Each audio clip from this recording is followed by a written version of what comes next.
প্রয়াত হলেন চাকরিহারা যোগ্য শিক্ষক সুবল সোরেন এবং অনেক দিন ধরে তিনি অসুস্থ ছিলেন বলে জানা যাচ্ছে। 2016 সালে স্কুল সার্ভিস কমিশনের মাধ্যমে শিক্ষকতায় যুক্ত হন সুবল সোরেন এবং একটি বেসরকারি হাসপাতালে কলকাতার তার মৃত্যু হয় বলে জানা যাচ্ছে। 2016 সালে শিক্ষকতায় যুক্ত হন সুবল। এসএসসি পরীক্ষার মাধ্যমে চাকরি পান তিনি।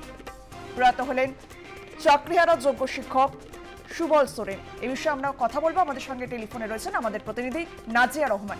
নাজিয়া, প্রয়াত হলে চাকরিহারা যোগ্য শিক্ষক সুবল সোরেন, ঠিক কি কারণে তার মৃত্যু হলো জানবো তোমার থেকে। সুবল সোরেন পশ্চিম মেদিনীপুরের দেবরার বাসিন্দা ছিলেন এবং হঠাৎই কয়েকদিন আগে বছর 35-এর এই চাকরিহারা যোগ্য শিক্ষক অসুস্থ হয়ে পড়ে।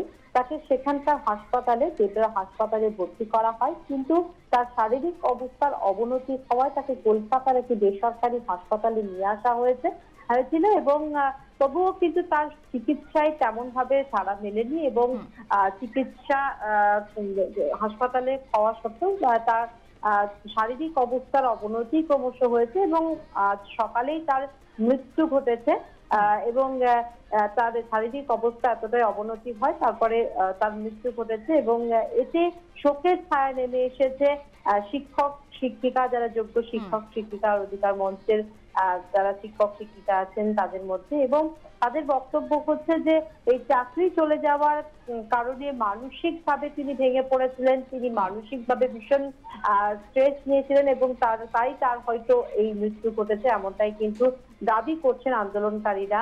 পরিবারেরও কিন্তু একই দাবি এবং ডাক্তাররা জানিয়েছেন যে মস্তিষ্কের রক্ত, যেটা হাসপাতাল সূত্রে খবর জানা গেছে যে মস্তিষ্কের রক্তক্ষরণের ফলেই তার মৃত্যু হয়েছে এবং তার ব্রেন, প্রাথমিকভাবে তিনি যখন অসুস্থ হয়ে পড়েন তার ব্রেন স্ট্রোক হয়েছিল বলে চিকিৎসকরা জানিয়েছিলেন এবং অবস্থার ক্রমশ অবনতি হয়। তাকে কলকাতার বেসরকারি হাসপাতালে নিয়ে আসা হয়, কিন্তু শেষ রক্ষা হয়নি। তার আজ সকালেই তার মৃত্যু হয়েছে। হাসপাতাল সূত্রে যেটা জানা গেছে যে মস্তিষ্কে রক্তক্ষরণের ফলে মৃত্যু হয়েছে সুবল সোরেনের এবং তার পরিবারের দাবি হচ্ছে এই চাকরি চলে যাওয়ার কারণেই তিনি মানসিকভাবে এতটাই ভেঙে পড়েছিলেন এবং এতটাই চিন্তা করতেন যে তার এই শারীরিক তার এরকম অবস্থা হলো এবং তার মৃত্যু ঘটেছে বলেই দাবি জানিয়েছেন।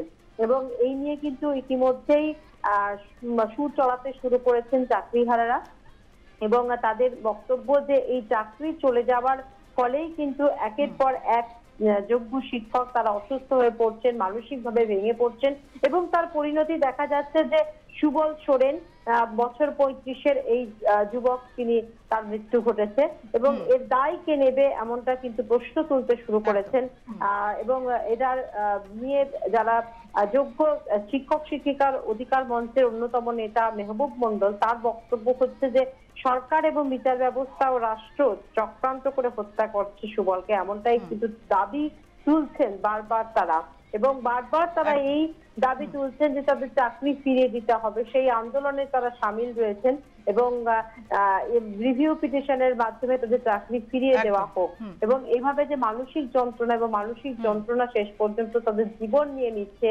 এবং তার ফলে তারা আরো বৃহত্তর আন্দোলনের পথ হয়তো বেছে নিতে পারেন আগামী দিনে, এমনটাও কিন্তু ইঙ্গিত পাওয়া যাচ্ছে চাকরিহারাদের পক্ষ থেকে। ধন্যবাদ নাজিয়া।